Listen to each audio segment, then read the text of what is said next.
aliens and they're living in your town. They have arrived. What? They're all around. So many aliens living in your town.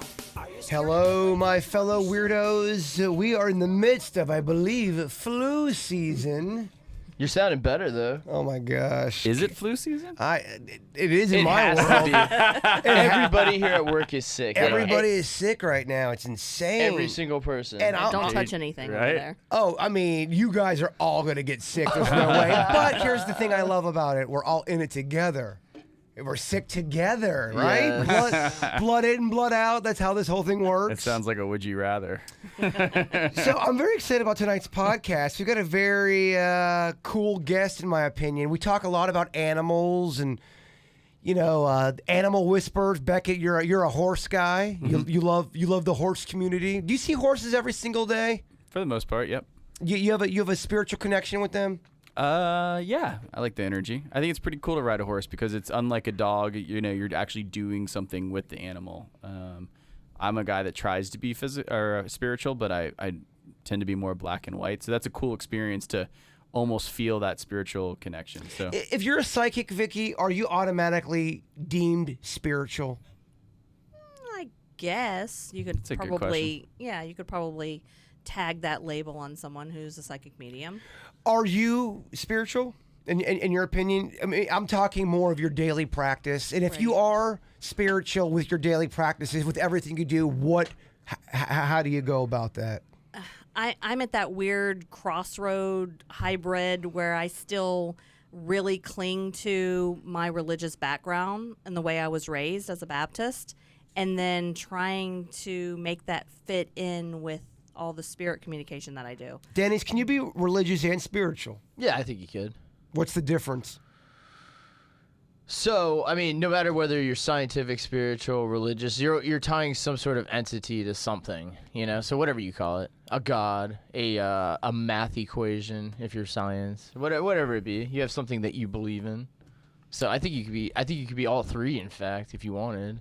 So our guest tonight kind of deals with she's a life coach. She does all the spiritual readings, all of that stuff, but she also specializes in animals, correct? Yes, and also she owns horses. oh wow. So you're definitely going to have a connection with her. I have a lot of animal spiritualism questions. Me and Danny's got into a big debate. I wouldn't say debate, but just about how, animals go to the next level. Do they go to the next level?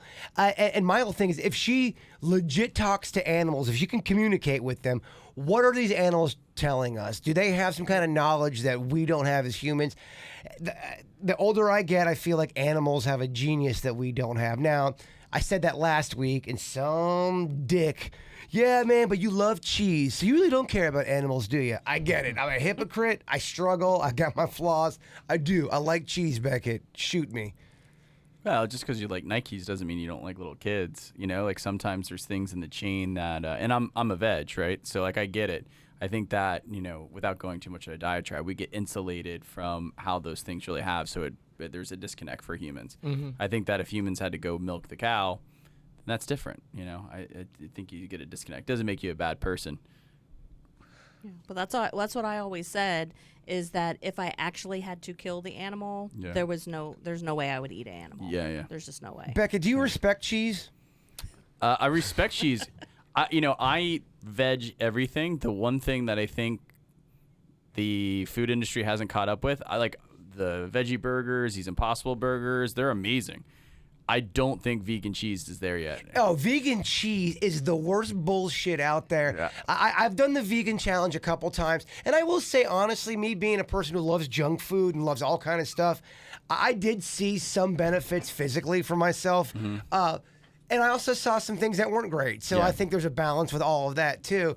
But the vegan cheese community they have not gotten it right. It's No. terrible. It's bullshit. There's some places that Christopher's Kitchen does a pretty good job. They have a cheese plate, but when you melt the cheese, as we are all pizza lovers here, when you melt the cheese, vegan cheese just hasn't got there yet. I'm trying. It's not there yet. Wouldn't it be crazy though if animals were they had their own communication, kind of like how They speak to one another like humans speak to each other, and they have their own gossiping. You know, your dog at home goes, "Gosh, man, my owner really thinks I love them, and they could not be more of a dick." You know what I mean? Yeah. We think we know all this stuff about animals. It's crazy. What's going on behind the scenes, Denny's? I see there's a lot of hoopla going on behind the scenes. Oh, we're just talking about getting the guest on and stuff. Gotcha. So Yeah, just man, making sure it's all set. Like 30 minutes or so, probably. Perfect. Love it. Vicky, we'll get to all the animal stuff coming up, but there's an email, I wouldn't say calling you out, but wants to, I think they want you to defend what you do as a psychic. Okay. It's the Powerball number email. The Powerball's coming up. When is the Powerball? Is that tonight? Wait, I'll play is the it Wednesday? lottery. Yeah, Wednesdays and Saturdays. So, yeah, today is March 27th, Wednesday, the big Powerball. I What think it's a time do you have to big buy one. the tickets for? Oh, before 11, I believe. So I can buy them after the podcast. Yeah, we can't. Oh, so we're gonna get into all this. I think all you right? gotta pay cash though. We are going to get into all. We're gonna pick numbers. We're gonna really try to summon the lottery gods tonight, Vicky, and we are going to use Vicky for her powers. All right, I got a pen. I got a pen right here. It says, and I apologize because this email is not written great. If Vicky was a true psychic, shouldn't she be able to pick some of the Powerball numbers? I would think if someone had the gift, in quotes, by the way, gift. If someone had the gift, they would be able to see the future or predict things. Surely they could see some lottery numbers, right? I'd like psychics to start putting up or shutting up. We get that you all have your feelings, again in quotes, but I'm on the fence about all this psychic shit. My girlfriend has been to 4 of them, and they've all been terrible. They all sucked and charged a shit ton of money. They do not like, this guy does not like psychics, by the way. And now before Vicky goes on and says, but how do you know these psychics said something that you haven't realized that's come true yet? But Vicky, that shit is whack. Again, I said this thing was not written well. So what do you say to that, Vicky? Well, first of all, Can you see numbers for this Powerball or what? No, absolutely I love cannot. the podcast and love all 4 of you. Mark from Delray. No, absolutely I cannot. And my theory on that is if you have a gift, it should be used to help people. And helping someone financially isn't exactly what I consider true spiritual help. So if I am going to use my gift to benefit myself and myself only, to me, that's like a violation of something that you got as a present. So this right here won't be any of that. I think if we can summon your powers right now, and I think we all need to get on the same page together. Let's all try All to. right, first number just came up, 19. 19. Write it down, Denny's. 19. writing it. Okay, I like it. I think it's 6 numbers. Beckett, close your eyes. You're on a horse. Your hair's flowing in the wind. The sun is hitting you oh so perfectly. Give me the number. Go now. Get 33. it. 33. I like this shit. Good. Denny's, you're smoking a big old bong. There's a blunt right next to you. Jen is making the most delicious meal ever, although you don't love food per se. All right, 56. I'll do 56. Okay. Is that number even available? Is it? How high does it go? I don't know. I don't play. So As I high don't as know. you We'll do. try it. All right, Denny's, ask me a question. Get a number to summons from, or summons the number from me. Ask me a question. How many things are in your freezer? Oh, 82, but that's too high of a number.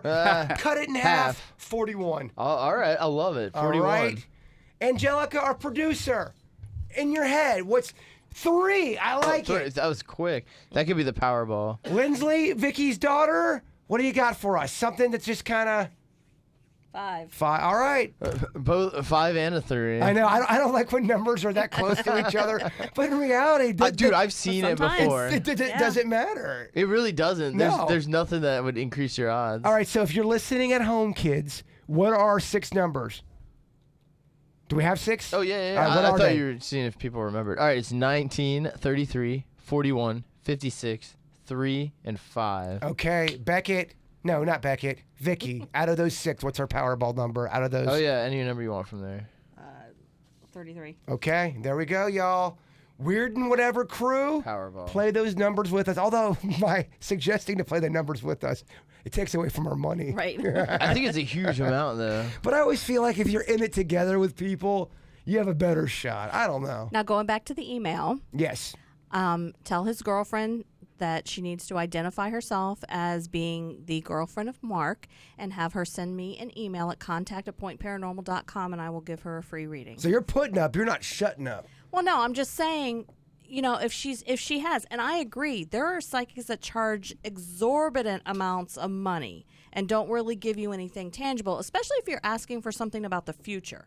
Yes. Because the future is something they can walk away, and you're not going to know how long it's going to be until that happens, and you're not really getting called out right there to your face. Yeah, I went to a psychic, and I know I've told this story before, but in case there's new listeners, listening, this person had so many reviews. Oh, you got to go to her. You got to go to her. Or go to him. Go to him. I'm trying to not Go to them. Yeah, go to them.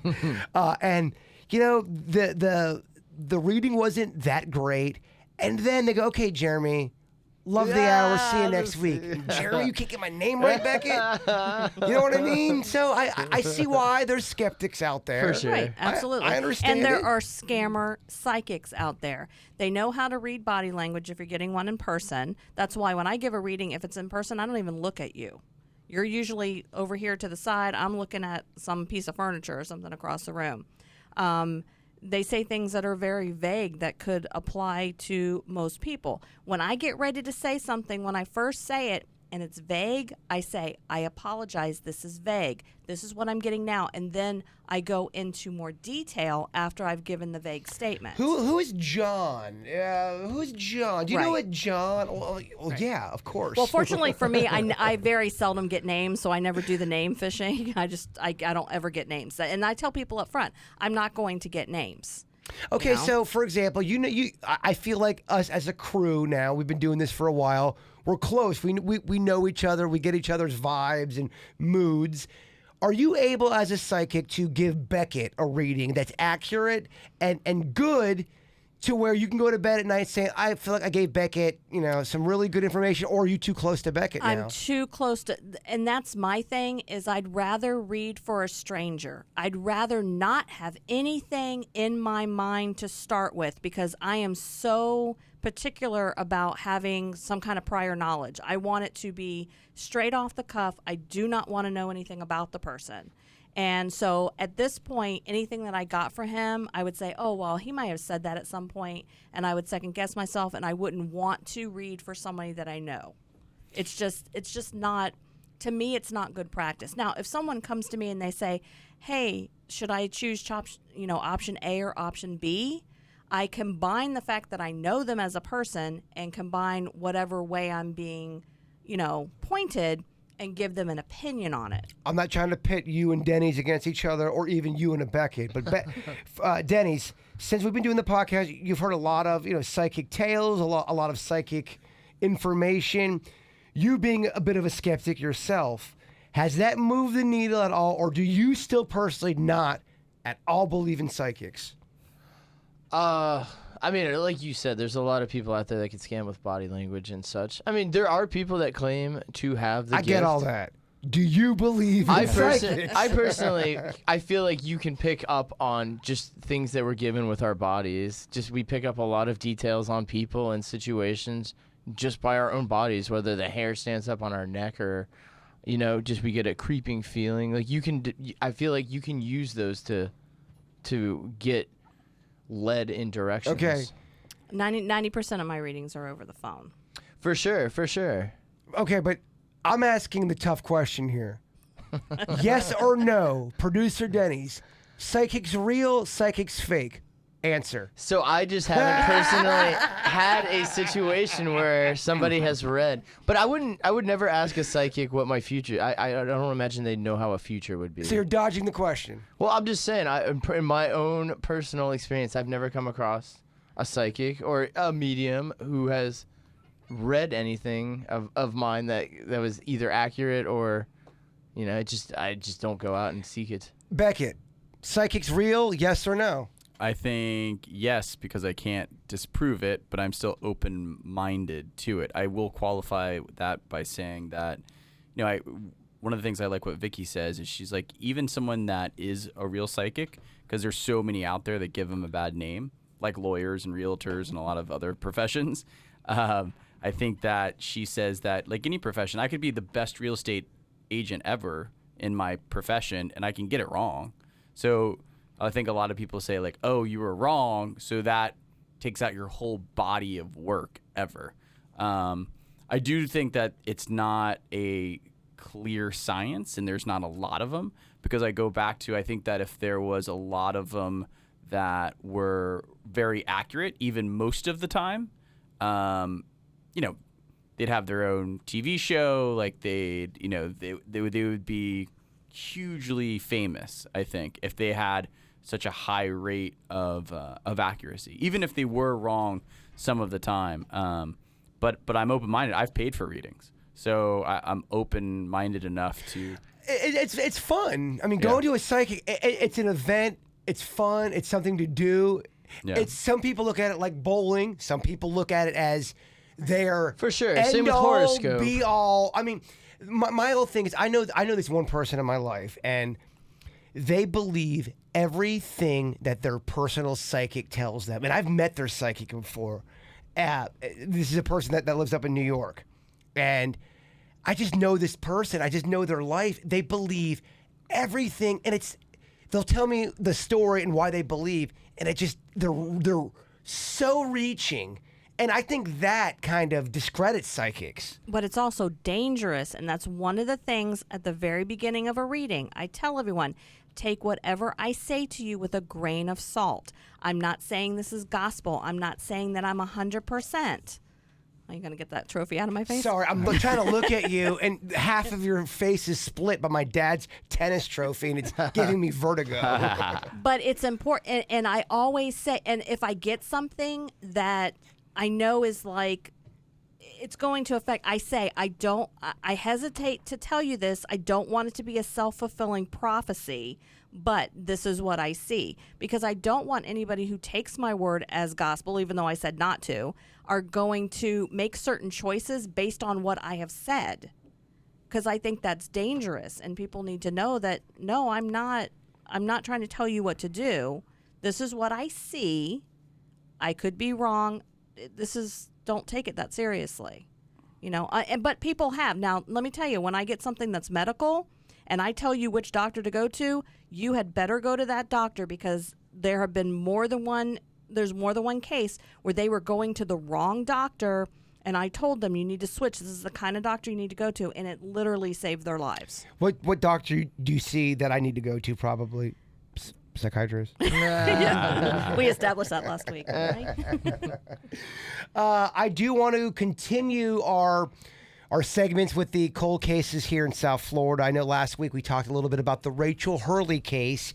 I think how we should approach this now, I'd like to take each case that we're talking about and maybe highlight it a little bit each podcast for a month. We talked about Rachel Hurley last week, kind of gave you guys the introduction. We're going to play you a clip right now.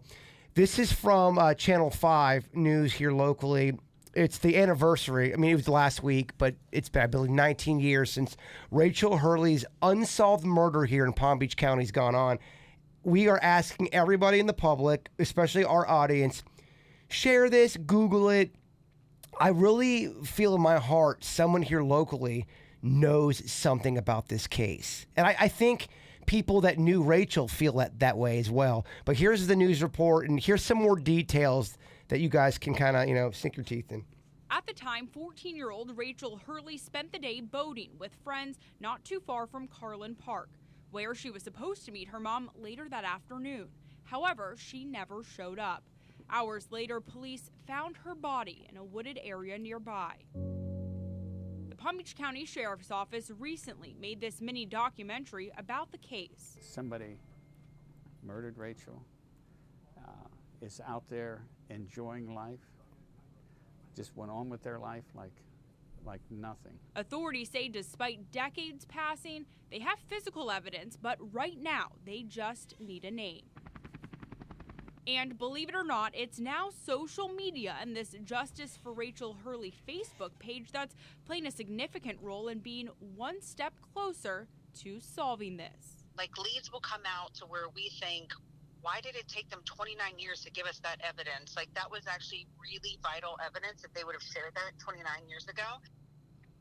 So that's a little bit of, the Rachel Hurley case, justice for Rachel Hurley. Let's all Google it. Let's share stuff on social media. I know we're going to drop another article on our social media here. Let's keep these cases out in the public eye. Because imagine if you are the person who murdered Rachel and you're still in this area. Now someone's keeping it in the news. People are sharing it. You got to feel like the walls are caving in. So let's do that. Let's try to put some pressure on people. Imagine if your loved one was murdered and killed and there's no answers. You'd want everyone to be talking about it until it was done and over with. Totally. So let's keep that out there. This is a great thing Palm Beach Sheriff's doing. I'm impressed. Like, that's really forward thinking. They're doing a documentary for the girl last year, putting this on social media. They're almost like making it like she's speaking vicariously through it. Totally. That's great. Yeah. So let's keep that story out there.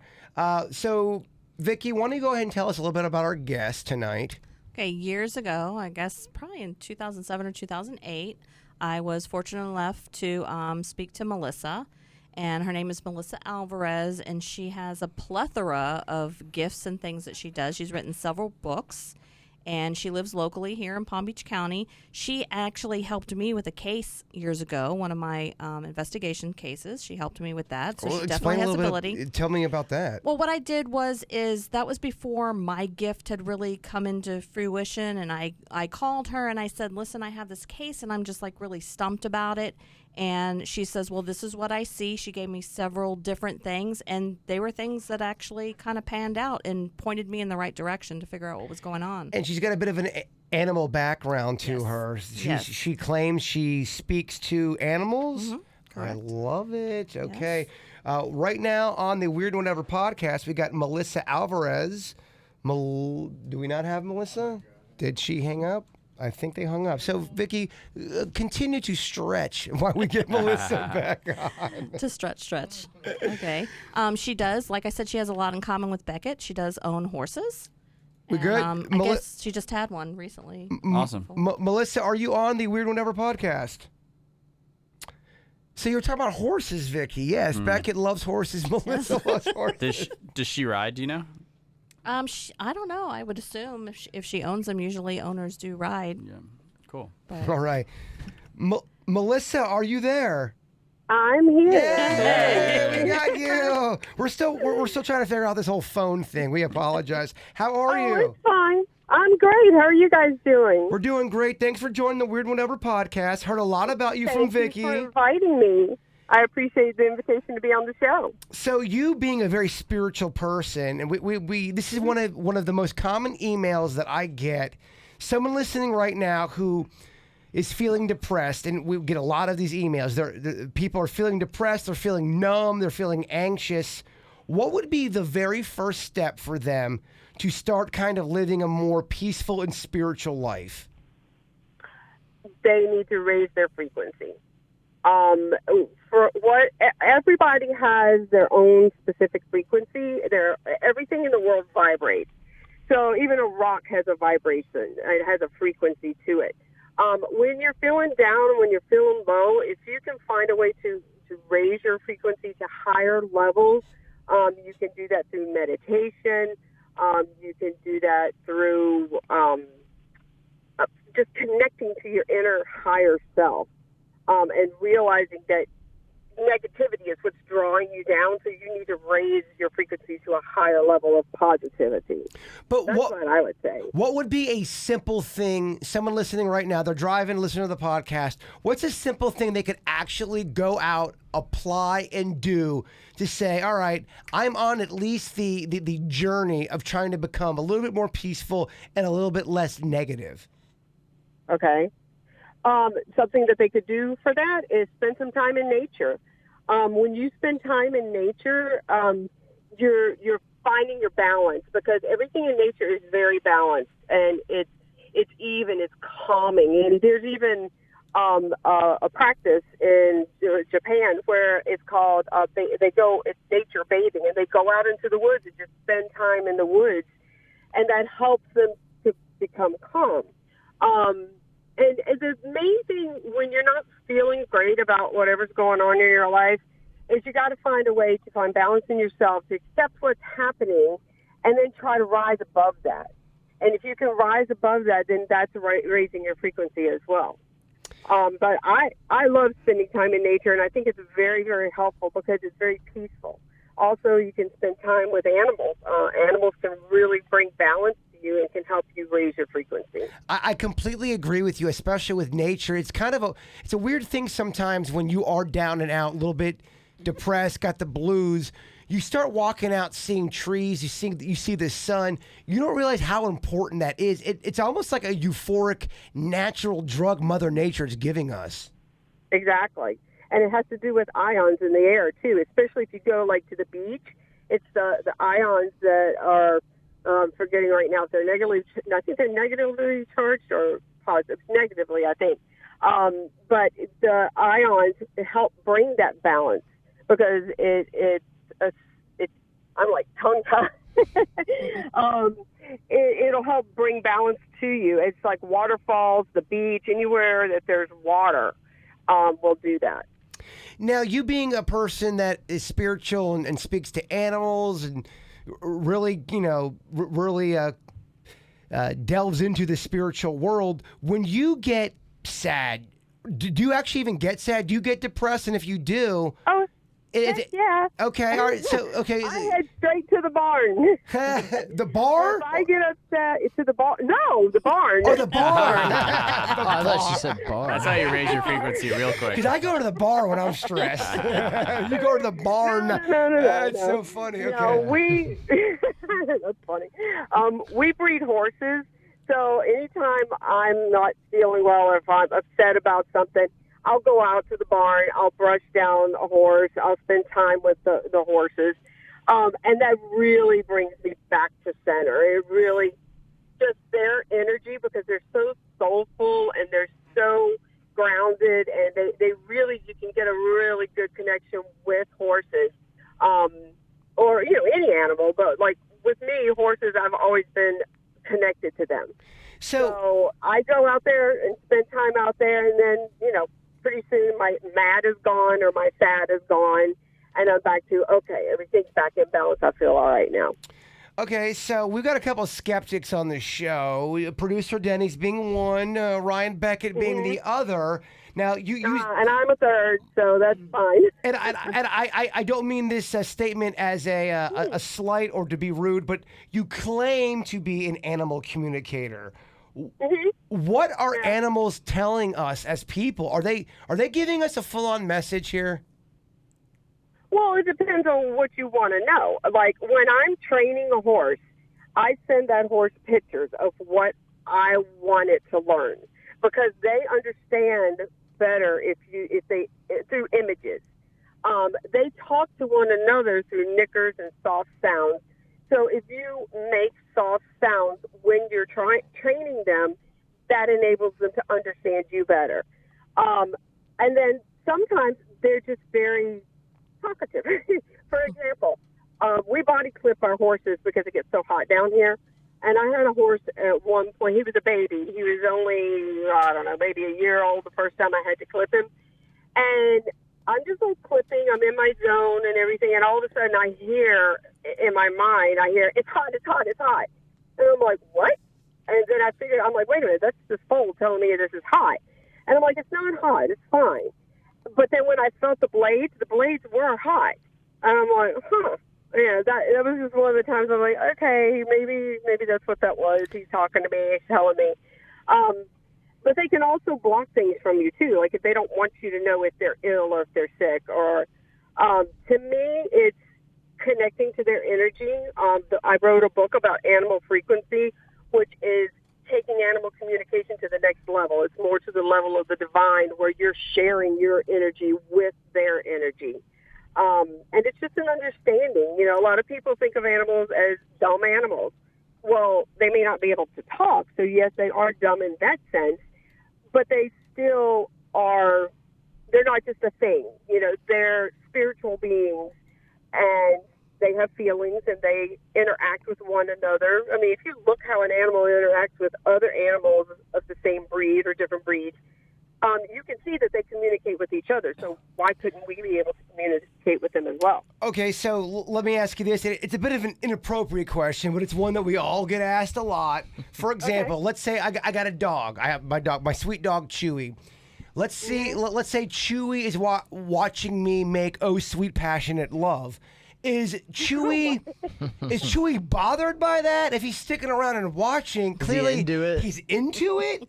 Or do animals not even understand that we are making sweet passionate love? They know what's going on. Of course they know what's going on.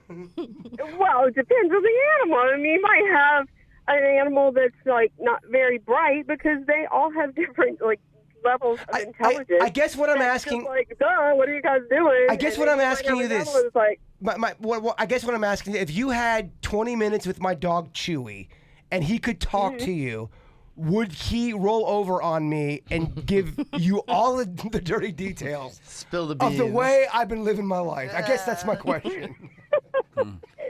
I don't think so because he loves you. Yeah. He wouldn't roll over on me, but to be kind of serious for a second, do animals understand that that's what's going on if they are watching people have sex, or if they are watching? Okay, so I have encountered animals that I totally think that they know that that's what's going on based on things other people have told me. Okay, just lock them out of the room. Lock them out of the room. Just go on. If it bothers you, then just put them out of the room. Well, my opinion is that most, because I'm involved in horses and animals and stuff, is they don't think of it as taboo. That's our thing. Exactly. Yeah, for sure. We're the ones that put on clothes and shut doors. We're the ones shamed. Two horses can go in the paddock, right after it, and it's pretty violent, So my dog Chewy is completely into this. Yeah, he's like, why isn't he doing it more? I don't know. He's like, No, bite you're her. right, because animals, they don't know. This morning I bred my stallion to one of my mares because, hey, I need a baby next year from these two. Yeah. So, and they don't, they're just like, the girls are like, hey, and the stallions are like, okay, but, we hand breed them so it's controlled. It's not like they're going nuts out there. But yeah, for them, it's nothing, for us, you're right. We're the ones who put all the labels and everything on it and say, yes, it's taboo or no, it's not, But, Jason, if your dog's bugging you, just put him out of the room. I love it. A couple more questions for you, then I'll let you go. One of your books is called Earth Frequency. What exactly does Earth Frequency mean? So Earth Frequency will be out in June. Where I'm just now finishing up the edits on that book. Earth Frequency is just how animal frequency connects to animals, how we have our own frequency and we can raise our vibration through our own spirituality, our intuition, and connecting with our higher self. The Earth has its own frequency as well. So in this book, I chose 250 places around the world that I think are spiritual hotspots or sacred sites or places where they may have a vortex, but where you can connect with the energy of that place. Oh, I love that. That's great. I love that. Some of the places I've been to, most of the places I have not. So the places that I have not been to, I did a tremendous amount of research for this book. It's almost like a history book because I give you the history of the place and then what kind of energy I feel in that place and how you can connect to the energy of that place. The Earth animal frequency is the same way, like different animals, how you connect with different animals and what that means. But Earth Frequency is a huge book. It came in like 180,000 words. It's a big book, has a lot of information in it. I also talk about, the 37th parallel north. I talk about, the UFO places. There's places where they may have had UFO sightings or what the people of the past believed about that place and what kind of worship they did at that place. It's chock full of information. Clearly, you've done the research, and I got to tell you that's such a cool concept for a book. Yeah, spiritual places all through Earth where you can go there and possibly try. I think we're all just trying to find the hot spots where we can get that moment, that mystical moment we all want. I love that. Right. Okay, that's awesome. Yeah, thank you. Yeah, it was fun to write. Very cool. Well, So, go. Jaybird, I want to tell you something before I go. Okay, before you let me go. Is that okay? Yeah, say it. Yes. Okay, so while I was waiting, so typically I do these interviews in my car. And for some reason today, I wanted to come over. We have 5 acres where we train our horses, and I wanted to come over here to wait because there's work going on at the house, and I didn't want the dogs over there barking or anything. So when I got here, there's like all these crows around. That's fine, because it's they're building nests and all that, and there's nothing psychic or spiritual with these guys. They're just doing their thing. But then I'm sitting here, and a bluebird came by. And you know that they call bluebirds jaybirds, right? I do know this, yes. Okay, do you want to know what that means? Sure. So it means blue jays symbolize a connection to your higher self and universal knowledge of the spiritual realm. And it says when bluebirds appear, this is from one of my books, by the way. When blue jay appears, you're getting ready to enter a time of growth on a mental and spiritual level. And this growth will be long-reaching and can ultimately change your life. It assists you when you need to be more daring, need someone to leave you alone, or you need to connect to the divine. So I was thinking I should tell him this because, Jason, Jaybird, the Jaybird's here in front of me. So I'm thinking, nah, you know what, I'm not going to say anything. And then the stupid Jaybird landed on my car. That's awesome. I feel like I need to tell you that. So I had to open my door and be like, go away. So that's a message from an entry in my book that I think, maybe will help you, or maybe, it may not. But then again, it may be, something you could connect with. But I just had to tell you because the birds. I love it. No, it's great. I love all that kind of shit. Yeah, I think that's great. That's awesome. Well, Melissa, thank you so much for joining us. Great stuff. You're welcome. Yeah, we really appreciate that. And you are now a friend of the Weird and Whatever crew. Whoop, whoop. That's awesome. Thank you so much. Yeah. I really appreciate it. Okay, take care and thanks again. Thank you. You too. All right, you're welcome. Bye-bye. Bye. I apologize. I'm sorry. I wanted to, you guys should ask some questions. We're just kind of running low on time. But It's kind of easier when you ask him because it's hard to jump in with a phone person. It is when there's a bunch of people. So just so people know, it is very tough to conduct an interview when there's a lot of voices and personalities. And I apologize. I was not trying to cut any of you guys off, but we are kind of running low on time tonight. Well, you were talking earlier in the show, can a person be spiritual and also religious and also scientific? And I think she kind of fell into all of those categories. She did talk about a divine presence. Now, do you have a personal relationship with her, Vicky? Well, I just came across her when I had my own paranormal show, and I was lucky enough to come across her. And like I said, I interviewed her for my show, and then I called her, which, let me tell you something, there's not a lot of people that are willing to help you for free or to take time out of their day to help you. You ain't got to tell me and Denny's that shit. So I just reached out to her. I was, like I said, I was having trouble on this case, and I reached out, and she was right there, and she didn't hesitate to help me. Yeah. And that just, people like that, you always remember them. Of course. You For always sure. remember that they were willing to help you in a situation. We're building up a weird and whatever fraternity here. Or sorority. Not trying to make this sexist, Beckett. Who's in the mood for a little round of Denny's Random Facts? Oh. Yeah. Denny's, we need it. I get it. I feel like we need an entry. It's becoming a good enough bit for an An entry. intro, a Yeah. song. Yeah, Yeah. we guys, we are totally going to be working on that. Absolutely. I think people think me and Denny's don't work at all, but unfortunately, we have a lot of work, and these are the kind of things we'd love to do. Yeah. Unfortunately, they are low prior.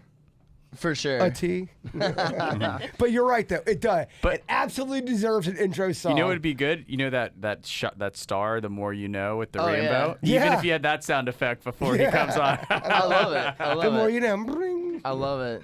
All right, Well, let's Denny's. start off with this one. I figured this one you guys would like because I did tease treasure earlier. Real quick, Vicky, our educator, she grades Denny's each fact. She gives I'm it ready. between A and F. Denny's, don't blow it. Lest we forget Beckett and I's like political answers earlier when you were grilling us. Oh, about psychics? Yeah.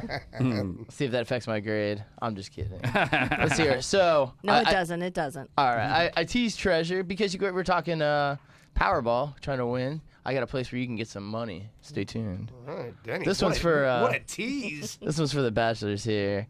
I guess Ireland used to hold a mass marriage where couples were allowed to wed and to be married for a year to see if it was fit if they decided they wanted a divorce, they could easily just separate and find a new person. Am I the only one that thinks that's not a bad concept just for everybody? It was Genius. legal all the way into the 13th century. Get married for a year. You guys get married. You guys can back out. You have 12 months to back out and go, what the shit have we done? That's great. I actually love that. Yeah, they phased that out. That was for the bachelors. Vicky, you don't like it?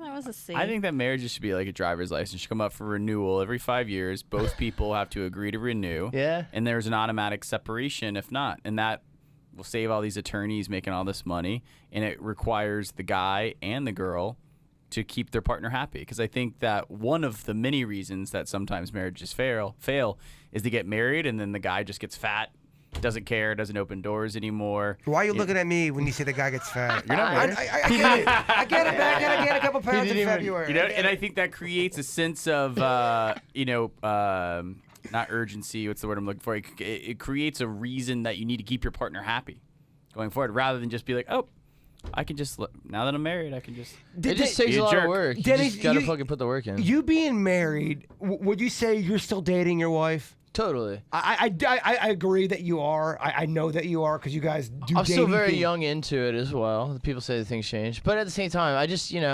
I make judgment calls during the day. I'm like, well, this annoy her. If it's going to, I just won't do it. If it's something that's gonna make her day easier, I'll just do it real quick. Like I just make judgment calls on stuff like that. Do you guys? And you don't have to answer this, but do you and your wife? Do you guys butt heads about anything? And when you do, how do you approach that? Are there times where you go, you know what? She cares more about it than I do, and it annoys me, but I'm gonna let her take the win. Absolutely. Yeah, like I said, you make judgment calls, you pick and choose. I mean, like I said, I'm still early in. There's possibly decisions that could be giant that Matters of the heart haven't been hit yet. But I mean, for the most part, yeah, we just try to discuss it, and I just try to think if it's going to be something that's going to bother her, be annoying, I just try not to do it. Like, Vicky, what are your thoughts? Denny, sweetheart, hell yeah or fuck yeah? I think well, Denny's is very chill to begin with. Oh, for yeah. sure. So I think is his wife. Yeah, so I think, that's makes just it a great easier. it's a great combination It there. really is. You guys are like Tango and Cash. Kids, Google Tango and Cash. watch that movie. No, actually don't. But yeah, it's just, I don't know. You just gotta sacrifice shit, man. It really does. I think. And You don't have to again, sacrifice it all. And sacrifice is such a heavy word.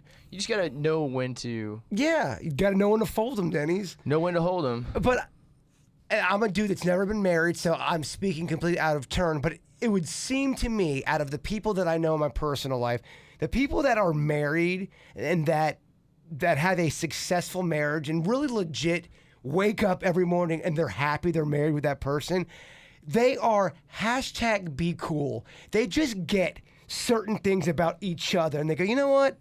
I know I'm not going to fuck with them on that. I'm going to leave them alone. They just get each other's moods. And I think some people can't get that. For sure. And there's multiple levels you can hit on with a person. Like, say there's 10 things that are necessary for a relationship to happen and for whatever to thrive. You get hit on like 8 of them. But if 2 of them are pretty fundamental, it's not going to work, unfortunately. You could literally get along with them. You could think they're funny. You could think everything is awesome about them. But fundamentally, they either have a belief you can't follow behind, or they do something fundamentally in their life that you just can't deal with. Well, for example, we had whatever it be. Yeah, we had a situation on the KVJ show where there's a newly married couple, about 3 years in, and within the marriage, the husband became a Christian Scientist, or he liked Christian Science, or he became that was his belief, and he did not believe in medicine. And that wasn't what they had agreed on before they got married. And now they got a kid. The kid gets sick, has a fever, and now the husband doesn't want to give it medicine. He doesn't want to take it in. The wife goes, are you out of your mind? Our kid needs medicine. To me, that's a fundamental difference. That's a tough one to get past. Even if you guys have let's say there's 10 subjects we're talking about, and you guys agree 9 out of 10, and that's the one you disagree on. That's such a big one. Major one. thing. That's a syllabus. I can see how that could wreck a marriage. No. Yeah, it's the life of your kid. And Yeah. that's a change. And who knows? That could be something that comes up in the road. People change a lot. And that's not a knock on Christian Science. Oh, what, for sure, what I'm for sure. saying is that's Just such, for example's sake. such a fundamental difference between two people raising one kid, no medicine. What? I want medicine. Right. Two And that's such a different huge one. That's going to carry over even if they get a divorce. Absolutely. Big Because time. they're still co-parenting. That's a major issue. And you're not only you're co-parenting, but you're also shaping your kids' thoughts of how they're going to handle illness in their future, right? Right. It's such a burden. Not burden is a bad word. Like, just what would you call it? It's such a big undertaking to have a child. Oh, of course. I mean, Vicky, you're the only one that can speak on that. Yeah, 3 times. You have 3 kids? I have 3 kids. No kidding. I have one who in June will turn 32. 32. And then I have Lindsley. This is my shout out for Lindsley, whose birthday is Sunday. She'll turn Lindsay, 19. Yeah, does her social media. And then I have a 16-year-old who will be 17 in July. Oh, wow. Okay. Yeah. Interesting. Oh, quite the journey we all have. A tale. Yes? Oh yeah, it's just weird that you reproduce and then raise the next generation and then fade away and All that right. generation goes on. Did you the part- describe your life as a drama, comedy, like what rom-com, Dramedy. Dramedy. dramedy? Yeah. Dramedy. This is the part of the podcast where Denny's and Jaybird sound really high. Isn't it crazy, man, that people have sex and they produce kids? Well, it really is. It really is crazy that everything reproduces. Cells reproduce, plants reproduce, Yeah, humans, animals. You have sex in the back of a van, and then all of a sudden that person, 40 years later, invents a new kind of pizza. Blows your mind, right? Totally worth it. Totally worth it, baby. But it really is crazy. Which only, so we were talking to that lady, and not to I know we're time and stuff. No, but- we're doing pretty good now. We're doing good. So I was on with Mrs. Alvarez there with a lot of the frequency vibrations. So that's a big thing. I do believe in vibrations. Now that a human hits a divine, that there's a major purpose for a human, that's where I kind of fall off. Not to be morbid or anything. Get But dark. You just wonder why humans are granted such power over everything else. It's just But- it's really But baffling. Is that the perception of humans? Do we really have power over everything else? I mean, can we really do we really have control over all the birds? I mean, Well, absolutely not. If the birds wanted to say, if the birds all of a sudden started emailing each other, and they all got in this email chain and go, let's just really mess up humans. Tweeted each other. Oh, Becky, I like it. Nice. I like it. Nice. They could. I feel like birds, if they wanted to turn on humans, they could take us out. I do. You don't think so? You don't think birds could take out humans? I think they could definitely cause death. Yeah, for sure. sure. I think okay, maybe they If don't. animals in general revolted, If animals turned against humans and it was us versus them, I don't know if we win. Unless I guess weapons. for sure. Weapons. I mean, We do have weapons. You're right. A machine gun can. Birds are coming. We just nuke ourselves. Well, if you nuke ourselves now, we die. But I'm talking about us versus them. And animals turn on humans. You're right. I love it. Not just birds. We're talking cheetahs. We're talking pufferfishes. Dolphins. We're talking tadpoles, Denny's. everything. We're talking Chewy. Everyone turns on humans. Does humans still end up winning? Or do we win, but the casualties are so great? Because you're right. Yeah, we can shoot. We can kill. But if everyone started to attack bees and spiders, everything. Anything that's not human. they all have their own strategy on how they can kill humans. Does their genius outwit our genius? That's the question. A question for the ages. I don't know if we would win in a battle against animals. I don't think we would. I don't think we would either. Did that question sound like I'm high? No, but Vicky, you think animals win? I think Yeah. animals will win. Well, look at how many Explain your people have. theory. Look at how many people have phobias. Let's just Yeah, bring up for sure. Denny's and his, If his spiders attacked me. He's going to be in the fetal position. Yeah. Okay. So any number of animals are going to come and attack him and kill him.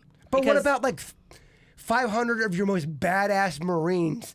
I get you're gonna have your Denny's, Yeah, but but- then you've got your Marines. that are- Ultimately, I think animals have better instincts than we do for Hunting. survival Yeah, and they hunting. do. Yeah, absolutely. Plus, they reproduce in broods, like in mass quantities. Has that ever been done for a movie? Animals turn on humans, and we go. I mean, every animal turns against humans. That would be fun to watch. Just the Beckett, apes. But I mean everything. Pelicans. Pelicans. By the way, Think pelicans. of the possibilities. Pelicans are kind dicks. They already attack They are humans not a fun animal. for no reason. I think the humans would win if we just like lined up against each other like they used to fight in stupid colonial in times. phalanxes. Yeah. Yeah, what was up with that? That's Why- so stupid. What kind of Let's beat a strategy? Back drum then and let there you know was- you're coming. You Well, know? they would fight like that because it was like you had to maintain posture and all this stuff. Yeah, yeah. And then when they fought the Native Americans were whooping their ass because they would just attack and they had all these strategies. Well, some trying to and the look pretty. Yeah, trying to look British pretty. Are walking pretty with drummers and stuff. Yeah. Well, that's But how that's why we killed. ended up winning the revolution because they had taken what they had seen the Native Americans. So when we were fighting the sure. British, we were hiding behind trees and stuff. For sure. And knocking them off. Yeah. There's that educator. Oh, Yeah. yeah, okay. So I think that if we just lined up against each other, we have enough firepower and technology where we could win. There's but bears and rhinos running at you. if they have enough, yeah, exactly. But okay, yeah, but bear and rhino They'll running. take you out. A bear and rhino running at Beckett and myself, and we both have machine and guns. we're all holding arms. Yeah, but no, me and him have machine guns. That bear and rhino's dead, dog. Totally, 100%. So, but if it was cleverly coordinated, they have enough levers to pull. They're like, oh, we're gonna stop fertilizing these, pollinating these things, like these locusts. We're just gonna eat the food supply. It'd have to be like a strategic embargo. If they on got us. political and they really got their Totally. strategy together, yeah. Yeah. The bees have a little council. We're not fertilizing the flowers, and then the manatees are like, you know what? We're not going to be so peaceful. The cows just start offing themselves and say like, oh, they're not going to eat us. They get mad cow disease, you know, like Birds are just shitting and pecking and shitting. yeah.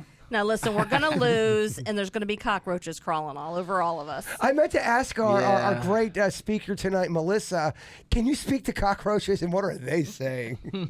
I mean, people down roaches. If we're gonna talk about animals and insects, I and mean, all, that's still life. it's all life. You may think it's gross, and I get the opinion on that, but Yeah.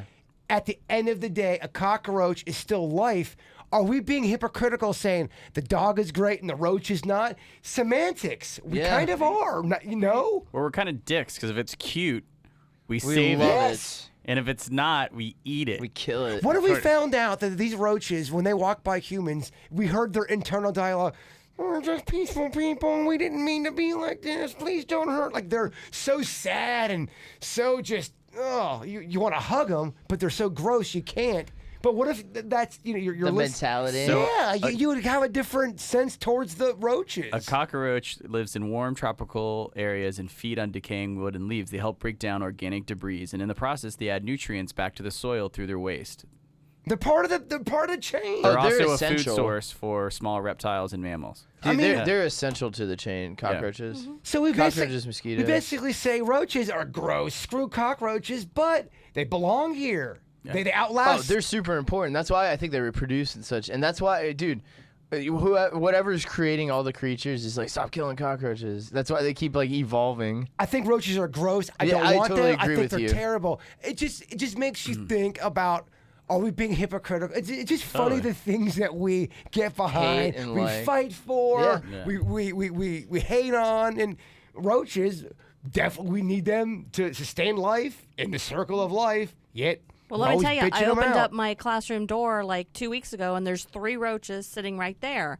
And I did apologize to them as I killed them. See, Yeah. But I couldn't have, if I had children come to my classroom, I can't all of a sudden have a cockroach running up their leg and the kids freaking out Yeah. and them possibly getting hurt. But I actually, and not being funny, I actually felt bad for the roaches. I apologized and I felt sorry that I had to. Now, if the roach had been outside, hey, he's free to go. yeah. But Tell I that- couldn't take a chance on him running up a kid's Yeah. leg. Tell that to his family, Vicky. Nah. I already feel bad enough. And I think that's a good way to be. I mean, that's kind of Native Americans or that movie Avatar, which was more in For line sure. with Native Americans. Like they killed when they needed to kill, either for defense or food. And they were spiritual in the process. They said a little prayer to do it, and they try to use every piece of the animal. You know, the jerk that just like steps on something on the sidewalk just to be a Just to be a jerk. Yeah, Yeah. that's another Oh thing. gosh, That's the oh, worst. Someone will just kill something to kill. It really Yeah. does. It changes the energy in the area. It shuts down the room. It does. There's a different feel in the air, man. To Vicky's point, like if I have something in my house and I can like kind of like open the door and get it out of there, like that's a preferred way to go. But if I Absolutely. have a mosquito or a spider going around the house that might bite me or one of my dogs, Or you got a hot honey it's- coming it's over. You gonna- can't have a That's roach true. coming over. Baby That's can't true. see no mosquito. Yeah. Yeah, baby can't see no roach. Well, what's weird is life is so like precious and we can't figure it out. Like, what is it? Is it a spark that causes our organs to pump? Like, whatever it is crazy that we throw it off like it's nothing. You know, we watch movies with violence. We kill bugs when they're in our house. Animals die. Birds fly into windows. All of it's so morbid, but we accept it. Yeah. Because we all are, no one's exempt from it. Damn, Denny's. Just let that sit with you. Denny's Yeah. trying to end the podcast at a real dark I'm just note. saying, it's like, it's so Yeah. And, powerful, yet it's... and what is the life experience? You know, we could go on a big tangent. That I binged on that old show, Dr. House. You know, where the guy's like a genius. Oh, and House? Beckett, it's called Dr. Who. Doctor. And I went through it, and one of the things he said, you know, because he's like this guy, he's atheist, he doesn't believe in an afterlife, he's like straight science, you know, For black sure. and white, whatever. And one of the students or one of the episodes are like, oh, you know, what do you think about life and the afterlife? And his answer I thought was interesting. He goes, I just happen to think as life is not a test. You know, like, Yeah. You know, like a lot of people. What do you mean by that? A lot of people think of life as like a test for the afterlife, like Yes. how you're acting. Okay. And this, is a like test. we're preparing for the big exam. This is the thing. You know, Yeah. like this is it. Like enjoy it. Like this isn't for a test. sure. Like this is your thing. You know, like this is your life. That's the only thing I could stress is like, this is, as far as we know, this is the one. We're only guaranteed the one. That is the one thing we are at least guaranteed on. We all can have our theories about For the sure, afterlife, for and we sure. all have our. But it's just theories. It really is. It's Just in controversial.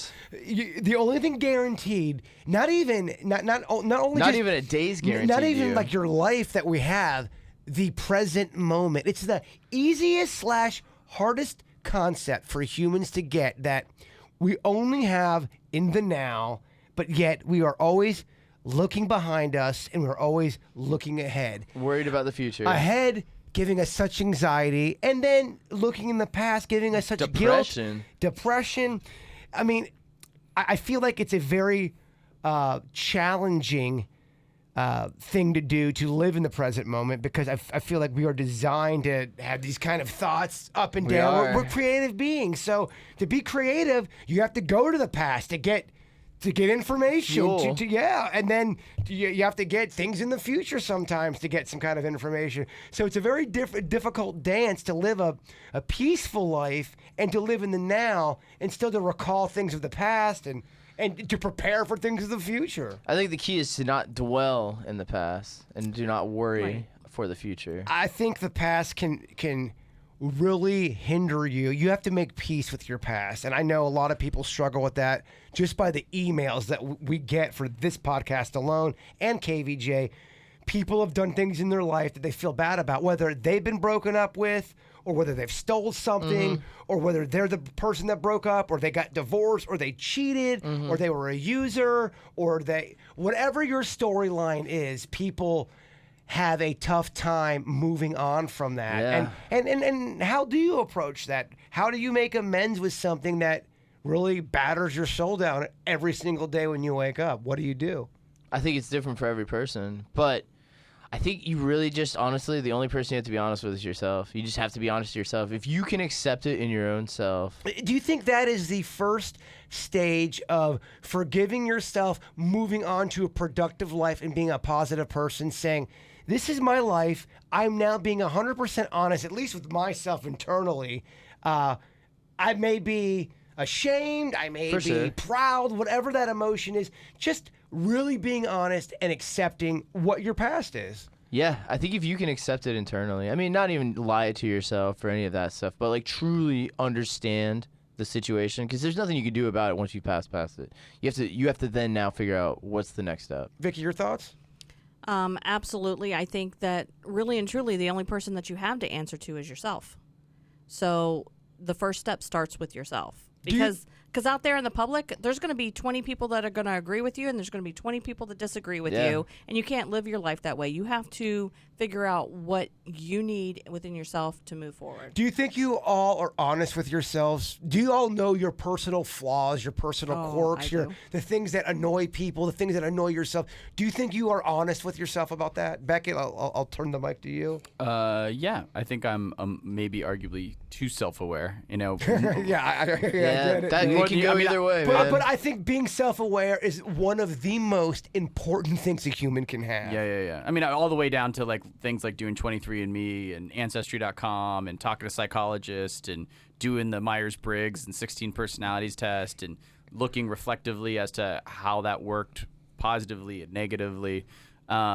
What I would say is I usually know what to not do and what to do, whether it's health and nutrition or studies or whatever. It's just a function of doing or not doing those things.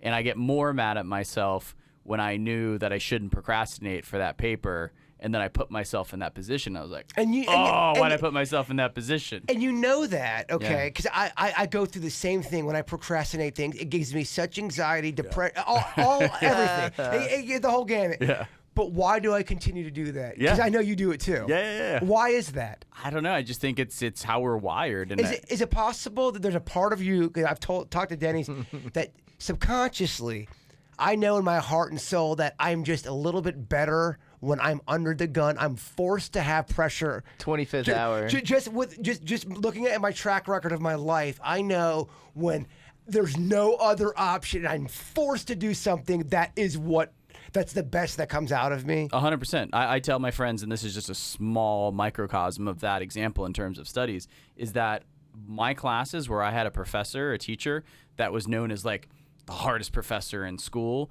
and it was a really challenging subject, I get an A+ in that class. And I would study my ass off, and I wouldn't procrastinate, whatever. The class that was like the basket weaving class, I would do the bare minimum to get by, and I would like get a B- in that class. So I've took that, and like whether it's a relationship or it's school, whatever, if I'm not passionate about it, I'm not going to do well. If I am passionate about it, no one's going to beat me, and that's just kind of how I'm in. And I've tried to, although I'm not perfect in my mind, have a thing in this point in my life, because I tend to say yes to too many things is another one of my problems, is that if it's not a hell yeah, it's a hell no. And I think that's like a good way to approach things. But, I like it. But yeah, definitely being self-aware also causes me to overthink things too. It's the old it's a curse balance, and a blessing. baby. Yeah, man. Yeah, you can tip in either way. I don't know which one's better though. I think everybody's different. I mean, everyone's different, and everyone wants to say, "Yeah, I'm balanced. I'm not too crazy. I think, but I don't overthink." Well, here, let me tell you cats about treasure real quick. I was going to say, because I think we've topped ourselves on getting off on a tangent from one random fact. Denny's a look what you sparked. You sparked a movement. Talking, getting everyone talking. Yeah, we will end the podcast with the rest of your random facts. Love it. Currently, so if you guys don't win the Powerball tonight, rest assured, you could go somewhere in the Rockies, roughly 1,000 miles between Santa Fe, New Mexico, the Canadian border. There's a treasure chest worth millions. The man who hid it claims he hid the fortune in 2010. He's now 87, a former Vietnam fighter pilot, blah, blah, blah, blah, blah. So he hid a bunch of money there, but let it be known that 4 people have died searching for this hidden treasure. It's estimated about $2 million, and it is still currently undiscovered. The only thing about its whereabouts is a cryptic poem you can find on the internet. All right, now, Vicky, it seems like the content was there, but Denny stumbled a lot. Does that take it was away? the delivery. He was tired from all the tangents. Yeah, we got off. We're an hour in. Yeah. By the way, but to me, I'm a big believer in tangent. I think some of the best stuff comes out of things that are sideways, boom. But I do have a question on that one. So how did the 4 people die? You know, I didn't look into it. You can find the whole page on it. Now he's giving us homework? Wow. I didn't look into their deaths. I just wanted to warn the people that people have died looking for it, whether it be cold. I think frostbite you could get you. It's the great Vicky. It's all right. So I didn't expect C-, and you're being kind. It's still in the C zone. I found the value. I figured that would get brought up, so I copied that. Giving us homework. 4 people. All right. Probably fell, if I had to guess. Okay, Denny's. What other bullshit you got? I was gonna. I can give you guys more. Yeah. Give us a couple more random facts. All right. Very good. Very good. Well, let's see here. So, you guys know the hit song by Britney Spears, "Hit Me Baby One More Time." Yes. It was written by a Swedish man who accidentally mistranslated it. It's supposed to be "Hit Me Up on the Phone One More Time." but he thought that was an English slang. In fact, so here's the deal. It was written by Max Martin, and when he heard the term, he said, "Hit me back on the phone." He thought that was like an English term that we used as slang. Hit me back on the phone. Hit me back. We Like, used to say "hit me up." hit me up. Stuff like that. So it was mistranslated when they were writing the song, and they thought it was an innuendo. But if you actually read the lyrics of the song, it's super literal. It's about a girl who got broken up, and she's hoping her boyfriend hits her back up on the phone. So read the lyrics to "Hit Me Baby One More Time" because it's super literal. Sounds a little Me Too-ish. It isn't. In fact, it's completely mistaken. It is just about wanting to be called back by her boyfriend. And I'm definitely not going to be reading those lyrics. But okay. All right. Vicky. It's a C kind of night. Wow. What? Damn. That's pretty cool. You guys don't think? Vicky's coming for blood. Yeah, see, I didn't forget that psychic thing at the beginning, did I I? was gonna say. That's All when, right. that's when Brittany peed. We'll end it on this last one here. Let's see if I can redeem All myself. right. And end on a mediocre note. All right. Well, so the word "hello" became popular after Thomas Edison suggested we use that when answering the phone. Do you guys know what his competitor Alexander Graham Bell wanted the greeting term to be on the phone? I do. What? Get out of here. Cheerio. If he won, it would have been ahoy. Ahoy. I don't hate it. Thomas Edison was like, "Hello." It kind of stuck. Ahoy, Vicky. He kind of popularized hello. He redeemed That's pretty cute. That's I'm gonna go with cute. a B. I'm gonna go with a B. That that's was like cute. an 80s rom-com movie right there, Danny. I All love right. it. That's a B. That's what I aim for. I love it. Give us one more. One more. Give the people a little bit more content. All right, let's see here. So funny enough, in fact, our interviewer tonight, or the interviewee rather, And what was her name? she Melissa Alvarez. Nice, She Danny. Okay. she was talking about, and I've actually, it was one of my notes was forest bathing. I read into this. I figured Becky would like it as well. But it is a Japanese practice where positive effects on mental and nervous well-being by taking long walks and being exposed to nature because of the resonant frequencies in your body. Reattuning. Okay, so forest bathing is just walking in nature, or is it really Being in nature, it's a practice. They open gardens in Japan where they literally, you walk through different types of forest and being in tune with the world. It kind of, so when you think about humanity, humans, we kind of grade ourselves on our own accomplishments. This person did this person made this company, this person's got all this money. These are all human accomplishments. They have nothing to do with the planet itself. It's just us existing in our own society on the planet. Animals coexist with the planet. They don't alter the planet. Or some of them do, beavers and such, but for the most part, they do exist on the planet with the things they have. We create things to cater to how we want it. So when you go back out to nature, you're kind of retouching back with the original routes. I feel like people who maybe live in concrete jungles, Chicago, New York, and they do have beautiful parks there, but I feel like the parks are essential there to people's mental well-being. I feel like if you were detached from nature, like in a cell or so, in the old prisons in France and stuff, you would go mad. Yeah, I can tell you about 2 years ago, year and a half ago, I was going through a really bad, severe bout of depression, and the stars aligned, and my dad ended up moving from Texas, and he brought Chewy home to me. And ever since I got Chewy in my life, Chewy forces me to constantly be outside. Yeah. I'm constantly involved in nature. I'm with an animal. I can't tell you what it's done for me mentally as far as getting out of a depression state. I really believe that humans need to be around nature, outside. I'm not saying go out there and spend 9 hours in the rough. For sure. Go take a walk, whether you have your headphones or not, and just clear your head. I really do believe we need to go see trees, the sun, breathe the air. I can't stress that enough. Well, they've had in science backing it up that it does provide relief from ailments of depression, stress, and anxiety. Big Those are time. things that everybody has, and you wonder if it's because we're isolated in our own man-made worlds. Forgetting about home run, Dennis. Forgetting about the planet. Home run, Dennis. Yes, that's an A for Alvarez. He managed to tie it into our guest. Full circle. I love Perfect. it. Denny's, great job. Now, do you all have anything to plug? Anything to final thoughts for the end of the podcast here, Beckett? No. All right. Nothing to plug. Thank you. Vicky, what do you got? Anything? Well, I would plug my daughter's Instagram for her new special effects, but I've already forgot it, so she's going to yell at me when this is over. Lindsley, come in here real quick, please. what is your Instagram? We're plugging. Also, this is a good time to plug our Weird Whenever Instagram. It's on my personal. It's Jason KVJ on Instagram. We also have a Weird Whenever on Instagram as well. But please join the weird movement. Jason KVJ and Lindsley, what is yours?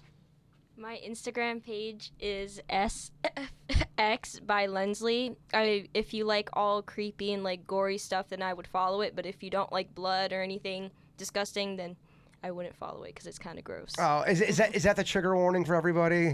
Yes. I love it. Yeah, Lindsley did the makeup on Anne. I don't want to do any spoilers if you haven't seen the latest KVJ horror movie. So much blood. So much blood. But yeah, Lindsley did the most of the makeup on that, and she's very talented. Okay, guys, thank you for listening to the Weird Whatever podcast. We love you all, and Bigfoot is real. What was that? What's that sound? It's aliens and they're living in your town.